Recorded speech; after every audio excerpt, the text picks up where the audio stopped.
نے فرمایا جو شخص غسل کر کے جمعے کے لیے آتا ہے اور خطبہ شروع ہونے تک جس قدر ہو سکے نوافل ادا کرتا ہے، پھر خطبہ جمعہ شروع سے آخر تک خاموشی کے ساتھ سنتا ہے، تو اس کے گزشتہ جمعے سے لے کر اس جمعے تک کے اور مزید 3 دن کے گناہ معاف کر دیے جاتے ہیں۔ تو یہاں سے آپ کو کیا پتا چلا؟ وہی جو جمعے کا پروٹوکول ہے، غسل کرنا ہے، اچھے کپڑے پہننے ہیں، آنا ہے اور آ کے، کیونکہ اب ایسا ہے کہ پرانے وقتوں میں تو جمعے کی نماز کے لیے لوگ نا دیہاتوں سے، چھوٹے قصبوں سے بھی نا آتے تھے، بڑے ساتھ کے شہر جو ہوتے ہیں وہاں کے جمعہ پڑھنے آتے تھے، تو عموماً وقت سے پہلے آ جاتے تھے، تو وہ اب آ کے کیا کرتے تھے، نوافل پڑھتے تھے۔ تو نوافل آپ 100 نوافل بھی پڑھ سکتے ہیں، 50 بھی پڑھ سکتے ہیں، 4 بھی پڑھ سکتے ہیں، جتنی آپ کی کسی کی توفیق ہے، جتنی دیر وہ پہلے آ گیا۔ لیکن جو سنت ہے نا، سنت آپ جمعے کی اذان سے پہلے نہیں پڑھ سکتے، اس کی آگے چل کے اپنی سلائیڈ آئے گی تو اس کے ساتھ بھی میں آپ کو بتا دوں گی۔ تو یہاں جو جمعے کا خطبہ ہے اس کے ساتھ آپ نے دیکھا ہے کہ خاموشی سے سننا ہے۔ دوران خطبہ میں 2 رکعتیں پڑھ کر بیٹھنا۔ رسول اللہ صلی اللہ علیہ وسلم جمعے کا خطبہ دے رہے تھے، ایک شخص سیدنا سلیح غطفانی رضی اللہ تعالیٰ عنہ مسجد میں آئے اور 2 رکعتیں پڑھے بغیر بیٹھ گئے۔ نبی اکرم صلی اللہ علیہ وسلم نے پوچھا کیا تم نے 2 رکعتیں پڑھی ہیں؟ انہوں نے عرض کیا نہیں۔ اے اللہ کے رسول، آپ صلی اللہ علیہ وسلم نے حکم دیا کھڑے ہو جاؤ اور 2 رکعتیں پڑھ کر بیٹھو۔ پھر آپ نے ساری امت کے لیے حکم دے دیا کہ جب تم میں سے کوئی ایسے وقت مسجد میں آئے، کیسے وقت میں، یعنی لیٹ ہو گیا تھا نا، جاب سے لوگ آتے ہیں، کاروبار ہوتے ہیں، تو لوگ اینڈ جمعے کے ٹائم آتے ہیں، پھر پہنچ تو آتے ہیں بیچارے لیکن پارکنگ لاٹ میں جگہ ہی نہیں ملتی، تو آتے آتے چلتے چلتے اتنی دیر میں کیا ہوتا ہے، خطبہ شروع ہو چکا ہے ہوتا ہے، تو پھر وہ کیا کریں، نبی صلی اللہ علیہ وسلم نے پوری امت کے لیے یہ بتا دیا جمعے کا خطبہ دے رہا ہو تو اسے 2 مختصر سی رکعتیں پڑھ لینی چاہیے۔ اب یہ 2 مختصر سی رکعتیں جو ہیں، کسی نے تحیت المسجد لیے، اب محدثین جو ہے نا انہوں نے اس سے مختلف معنی لیے، اور کسی نے کہا ہے کہ یہ جو پہلے کی جو 2 سنتیں ہیں وہ ہیں۔ تو چلے واٹ ایور اس کو کر لیں سنتوں، اور اس میں آپ کو بتا دوں کہ تحیت المسجد اور سنت اور نفل، ان کو اگر آپ 2 کی نیت میں ملا دیتے ہیں تو علماء فقہ میں اس کو تداخل بولتے ہیں، کہ ایک آپ کا جو سنت کا عمل تھا، نفل کا عمل تھا، دوسرے نفل کے عمل میں داخل ہو گیا، تو آپ 2 رکعت جو ہے نا آپ 2 نیتوں سے پڑھ سکتے ہیں، یعنی سنت کی بھی پڑھ سکتے ہیں، تحیت المسجد کی بھی پڑھ سکتے ہیں، تو یہ اس میں، لیکن فرض کے لیے یہ نہیں کر سکتے ہیں آپ، اس کو تداخل کہتے ہیں۔ پھر ہے کہ مگر کم از کم تعداد، یعنی تحیت المسجد والی 2 رکعتیں ضرور ہونی چاہیے۔ اب انہوں نے اس کو 2 سنتیں مراد لیے کہ ظہر سے، جمعے والے دن ظہر سے پہلے جو ہیں 2 سنتیں پڑھی جاتی ہیں، پھر 2 فرض رکعت خطبے کے بعد امام کے ساتھ پڑھے جاتے ہیں نا، تو اس کے بعد اگر مسجد میں پڑھیں گے تو 4 رکعتیں ہوں گی، پھر آگے چل کے آپ کو اس کی مزید میں ڈیٹیل بتاتی ہوں، یعنی مختصر پڑھیں گے، کل اللہ احد پڑھیں گے، انا اعطیناک الکوثر پڑھ لیں گے۔ اب ایسا ہے کہ گردنیں پھلانگنے کی ممانعت، سیدنا عبداللہ بن بصر رضی اللہ تعالیٰ عنہ سے روایت ہے کہ جمعے کے دن رسول اللہ صلی اللہ علیہ وسلم خطبہ دے رہے تھے کہ ایک شخص لوگوں کی گردنیں پھلانگتے ہوئے آنے لگا، تو آپ نے یہ دیکھ کر فرمایا بیٹھ جاؤ، تم نے اس عمل سے لوگوں کو تکلیف دی ہے۔ معلوم ہوا جمعے کے لیے آنے والوں کو چاہیے کہ جہاں جگہ ملے وہیں بیٹھ جائیں۔ اس کے علاوہ اور دیکھتے ہیں کہ یہ نماز جمعہ ہفتہ بھر کے وقفے کے سرزد ہونے والے صغیرہ گناہوں کی بخشش بھی ہے، تو اس میں ایک اور حدیث میں آپ کو بتا دیں کہ بلا عذر، بغیر کسی شرعی بہانے کے جمعہ چھوڑنے والوں کے گھروں کو رسول اللہ صلی اللہ علیہ وسلم نے جلا ڈالنے کی خواہش کا اظہار فرمایا ہے۔ عبداللہ بن مسعود سے روایت ہے نبی اکرم صلی اللہ علیہ وسلم نے جمعہ نہ پڑھنے والوں کے بارے میں فرمایا میں چاہتا ہوں کہ کسی کو نماز پڑھانے کا حکم دوں، پھر جمعہ نہ پڑھنے والوں کو ان کے گھروں سمیت جلا ڈالو۔ یہ مسلم کی حدیث تھی۔ پھر شرعی عذر کے بغیر 3 جمعے چھوڑنے والے کے دل پر اللہ تعالیٰ گمراہی کی مور لگا دیتا ہے۔ حضرت ابو الجہد دمری کہتے ہیں رسول اللہ صلی اللہ علیہ وسلم نے فرمایا جس شخص نے 3 جمعے غفلت کی وجہ سے چھوڑ دی، اللہ تعالیٰ اس کے دل پر مور لگا دیتا ہے۔ یہ حدیث ابو داؤد، ترمذی، نسائی، ابن ماجہ اور الدارمی نے روایت کی ہے۔ تو ایک تو یہ پتہ چلا ہے کہ جمعہ چھوڑنا نہیں چاہیے، پھر اگر آئیں تو اپنی بیسٹ پلیس کے لیے لوگوں کی گردنیں نہ پھلانگے، جہاں جگہ مل جائے وہاں بیٹھ جائیں۔ جمعے کے لیے پہلے آنے والوں کا ثواب۔ سیدنا ابو ہریرہ رضی اللہ تعالیٰ عنہ کہتے ہیں رسول اللہ صلی اللہ علیہ وسلم نے فرمایا فرشتے جمعے کے دن مسجد کے دروازے پر ثواب لکھنے کے لیے ٹھہرتے ہیں اور سب سے پہلے آنے والے کا نام لکھ لیتے ہیں، پھر اس کے بعد آنے والے کا، اسی طرح نمبر وار لکھتے جاتے ہیں۔ جو شخص نماز جمعہ کے لیے اول وقت میں مسجد جاتا ہے تو اسے اتنا ثواب ملتا ہے جتنا حرم کی طرف قربانی کے لیے اونٹ بھیجنے والے کو ثواب ملتا ہے۔ پھر جو بعد میں آتا ہے اسے اتنا ثواب ملتا ہے جتنا کعبے کی طرف قربانی کے لیے گائے بھیجنے والوں کو ثواب ملتا ہے۔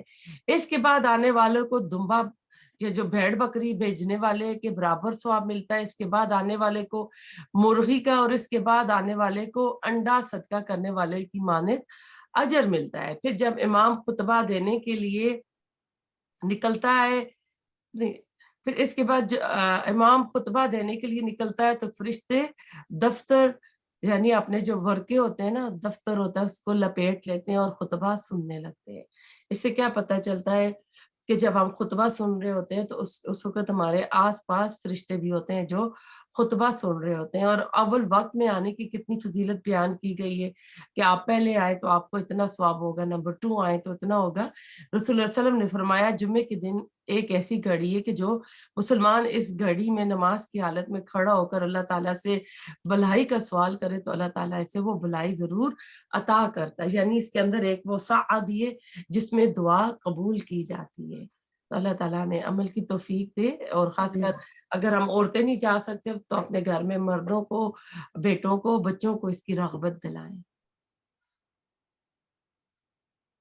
میز جمعے کے دن روزہ رکھنا۔ نبی اکرم صلی اللہ علیہ وسلم نے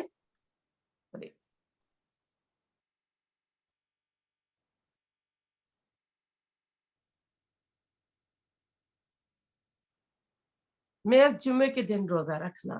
نبی اکرم صلی اللہ علیہ وسلم نے جمعے کے دن روزے کے لیے اور جمعے کی شب جمعرات اور جمعے کی درمیانی رات کو عبادت کے لیے خالص کرنے سے منع فرمایا ہے۔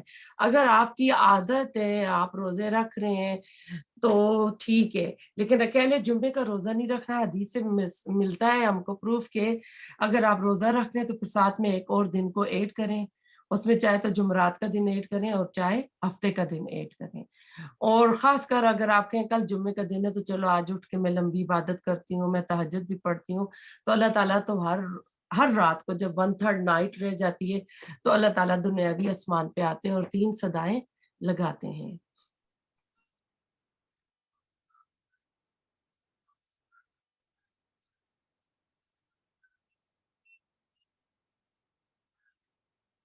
نماز جمعہ با جماعت پڑھنے والوں کا طریقہ، تو وہ طریقہ تو یہ کہ جب آپ جاتے ہیں تو پہلے تو خطبہ ہو رہا ہوتا ہے تو آلریڈی لوگ جو ہوتے ہیں اپنی صف میں اپنی جگہ بنا کے بیٹھ جاتے ہیں۔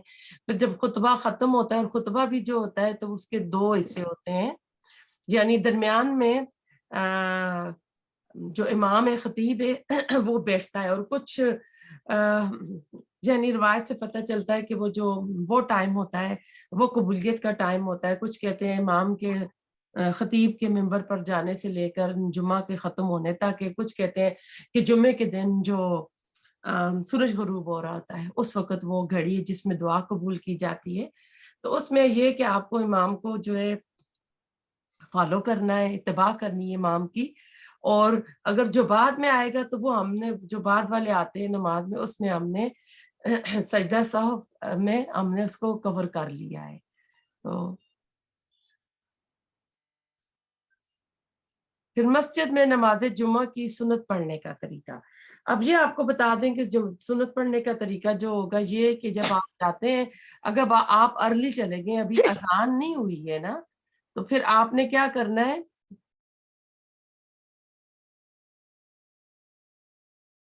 جی تو آپ نے کیا کرنا ہے، آپ نے نفل پڑھنے ہیں پہلے۔ جب اذان ہو جائے گی نا تو اس وقت نماز کا ٹائم ہوتا ہے، اس وقت آپ جو ہیں 2 سنت پڑھیں گے جمعے والے دن۔ اگر آپ مسجد میں ہیں تو، گھر میں ہیں تو آپ اپنے گھر میں جو اپنی زور کی نماز ہے نا، آپ زور کی نماز پڑھیں گے اگر آپ گھر میں ہیں تو۔ مسجد میں اگر آپ نے اذان سے پہلے سنت پڑھے تو وہ سنت نہیں کہلائیں گے، وہ صلاۃ الضحیٰ کہلائی جائے گی، ٹھیک ہے، تو آپ اس سے پہلے جتنے نفل پڑھ لیں، جب مسجد میں اذان ہو جائے گی تو اس کے بعد آپ 2 سنت پڑھیں گے. اور اس میں وہی حدیث جو بتائی گئی تھی کہ رسول اللہ صلی اللہ علیہ وسلم خطبہ دے رہے تھے، ایک شخص آیا، اس نے کچھ نہیں پڑھا، تو آپ نے کہا تھا اس کو 2 رکعت پڑھو، ہلکے پڑھو. تو یہ 2 رکعت جو تھے، اب کچھ علماء اس کو تحیت المسجد کہتے ہیں، کچھ اس کو سنت کہتے ہیں، لیکن اگر کوئی بندہ نیت کر لیتا ہے دونوں کی تو دونوں بھی اس میں تداخل کی اس میں ہو جائیں گے. پھر ظہر اور جمعے کی نماز میں فرق کیا ہوتا ہے نا؟ جی، ظہر کی نماز جو ہے نا سحری ہوتی ہے، ہم گھر میں جب پڑھتے ہیں تو ہم اس میں کچھ بھی نہیں پڑھتے، کچھ بھی نہیں پڑھتے تو ہے، یعنی ہم با بلند آواز نہیں پڑھتے، ساؤنڈ نہیں ہوتا، ساؤنڈ لیس ہوتی ہے، ٹھیک ہے، لاؤڈ نہیں ہوتی ہے. جمعے کی نماز جو ہے اس کی آواز ہے، اس کی ساؤنڈ ہے، یعنی کہ رات جو امام لاؤڈ پڑھتا ہے. ظہر کی نماز میں خطبہ نہیں ہے، جمعے کی نماز میں خطبہ ہے. ظہر کی نماز میں 4 رکعت ہے اور جمعے کی نماز میں 2 رکعت ہے. جمعے سے پہلے رسول اللہ صلی اللہ علیہ وسلم و صحابہ کرام نے جو ہے نا 4 سنت جو ہے نا وہ پڑھنے ثابت نہیں ہے. 2 سنت جو ہیں وہ روایات سے ملتے ہیں. نماز جمعہ کے بعد جو ہے 4 رکعت سنت ہیں. اس میں حدیث ہے کہ آپ اگر مسجد میں پڑھ رہے ہیں تو آپ جو ہے 4 رکعت پڑھیں. میرے پاس حدیث بھی میں آپ کو سنا دیتی ہوں. جی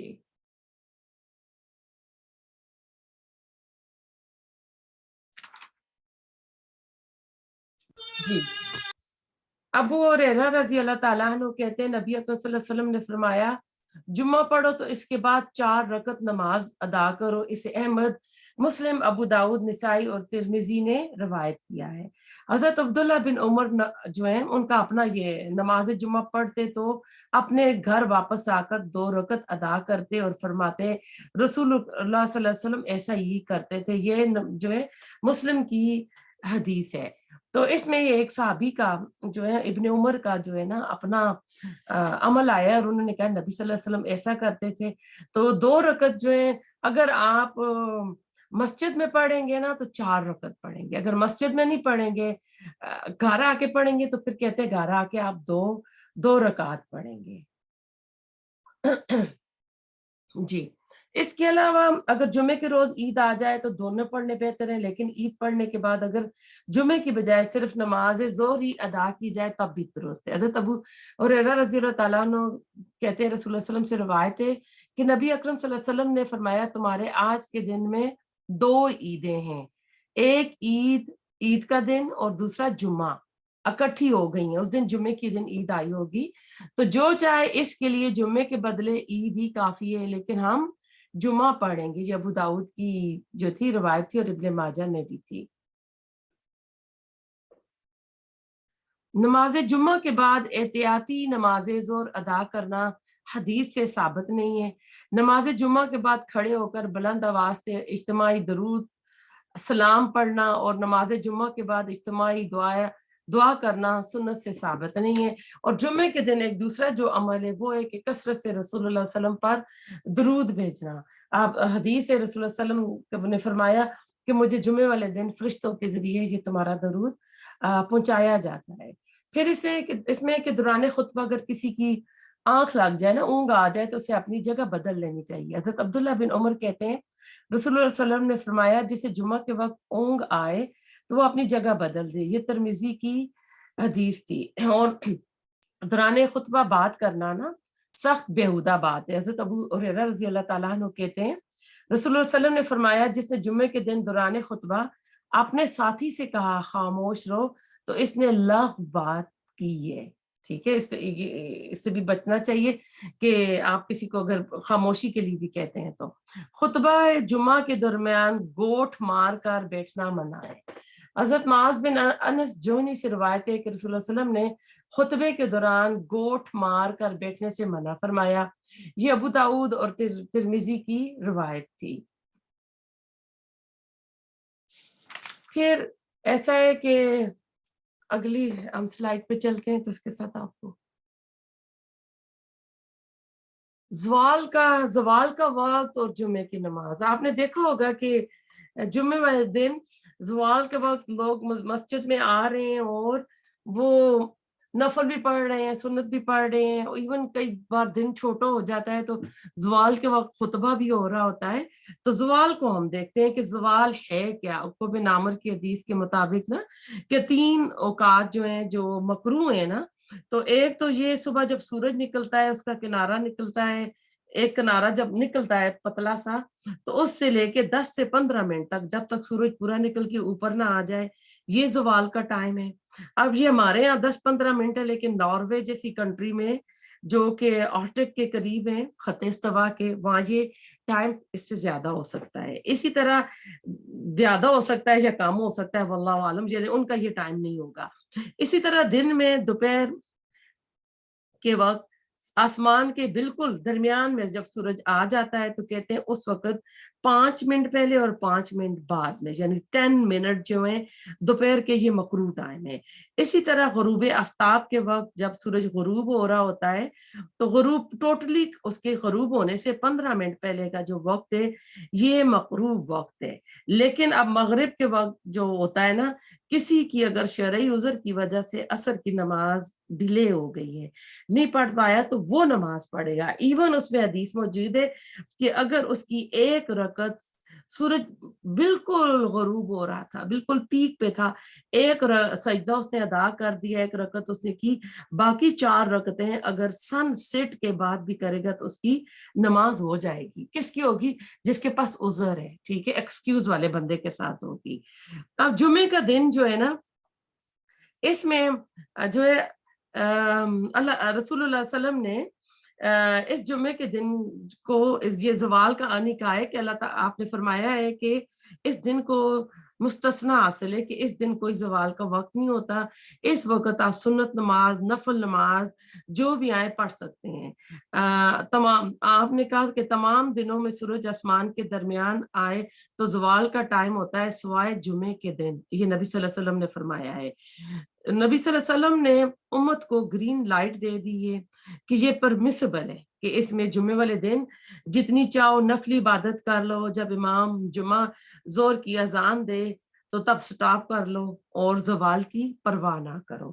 تو آئی تھنک یہ آپ کو کلیئر ہو گیا ہے. تو جو سنتیں تھیں وہ بھی آپ کو پتہ چل گئی ہیں کہ تحیت المسجد کے ساتھ آپ سنتوں کو بھی تداخل میں کر سکتے ہیں. اگر ارلی آ گئے تو جتنے مرضی ہے نفل پڑھیں, اذان ہو تو سنت پڑھیں, پھر پہلے تو آپ تحیت المسجد پڑھیں, پھر نفل پڑھیں, اذان ہو تو سنت پڑھیں, پھر اس کے بعد تسبیح, جب تک خطیب نہیں آتا ممبر پہ تو آپ درود شریف بھی کثرت سے پڑھیں. اذان سے پہلے سنت نہیں ہو سکتے ہیں, ٹھیک ہے.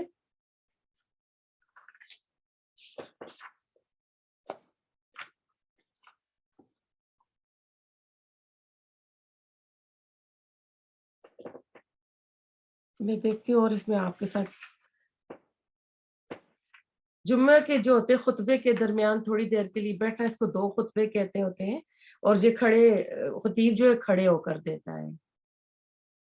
نماز جمعہ سے پہلے نوافل کی تعداد کوئی بھی مقرر نہیں ہے, جتنی چاہے آپ پڑھ سکتے ہیں.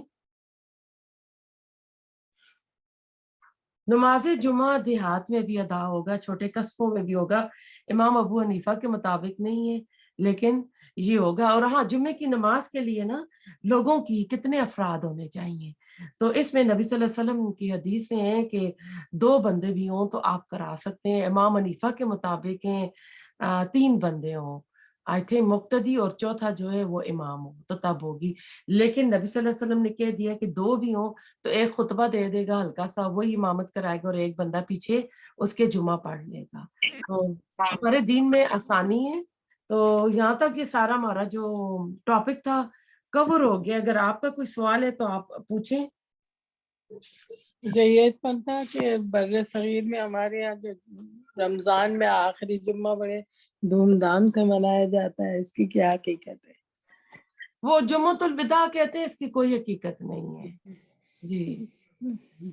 اور دوسرے کہ تسبیح نماز بھی اکثر لوگ جمعے کو وہ میں نے آپ کو پہلے بتایا کہ اس کے بارے میں نا 2 رائے ہیں. آپ جو پڑھ رہے ہیں ہم کو ان کو کچھ کہہ نہیں سکتے کہ اس کی ہے تو ضعیف حدیث ہے جتنی بھی ہیں اس کے بارے میں، لیکن اتنی کثرت سے اتنی تواتر سے آئی ہیں، تو اس وقت محدثین کا فقہ میں یہ اصول ہوتا ہے کہ کوئی ایسی چیز جو کہ ضعیف ہے لیکن وہ اتنی تواتر اور کثرت سے آ گئی ہے تو اس کو حدیث ٹرمالوجی میں حسن کا درجہ دے دیتے ہیں۔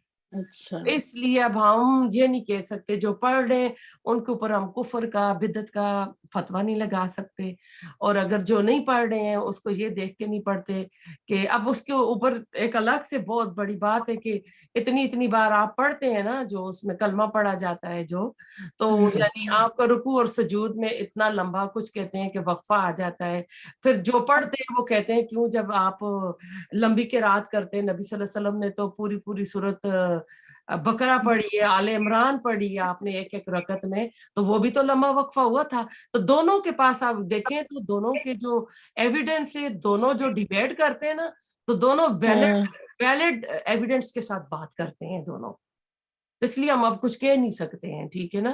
جو نہیں پڑھ رہے کہتے ہیں کہ نہیں یہ چیز ضعیف حدیث ہے، ان کی بھی کوئی بات نہیں ہے، جو پڑھ رہے ہیں ان کو بھی ہم کچھ کہہ نہیں سکتے ہیں، ٹھیک ہے۔ ہیلو نسرین باجی، السلام علیکم۔ وعلیکم السلام جی۔ میں یہ پوچھنا تھا، یہ جو عید والے دن اب پاکستان میں یہ ہوتا ہے نا کہ کسی کے گھر اگر فوتگی ہوئی بھی ہے تو بھائی وہاں صبح وہاں جانا، نماز کے فوراً بعد جانا ضروری ہے اس گھر، ایسا کچھ یہ سنت سے ہے؟ نہیں، سنت سے ثابت نہیں ہے۔ اسلام میں جو سوگے کوئی فوت ہو جائے تو 3 دن تک سوگے، اس کے بعد آپ کوئی شادی آ رہی ہے، کوئی خوشی کے وہ بھی موقع منا سکتے ہیں، سوائے بیوہ عورت کے لیے۔ بیوہ عورت جو ہے 4 مہینے 10 دن اپنی جو عدت ہے سوگے پورا کرے گی، باقی کسی کے لیے نہیں، 3 دن کا ہے۔ تو یہ تو ہم نے نا بس لے لیے، انڈیا پاکستان دو کلچرل اکٹھے رہے ہیں نا، تو بہت سی چیزیں ہم نے ان سے بھی اڈاپٹ کی ہیں۔ جی جزاک اللہ خیر۔ تو اس میں میں ختم کر دوں کلاس کو۔ ربنا تقبل منا انک انت السمیع العلیم وتب علینا انک انت التواب الرحیم، سبحانک اللہم بحمدک، نشہد ان لا الہ الا انت، نستغفرک ونتوب الیک۔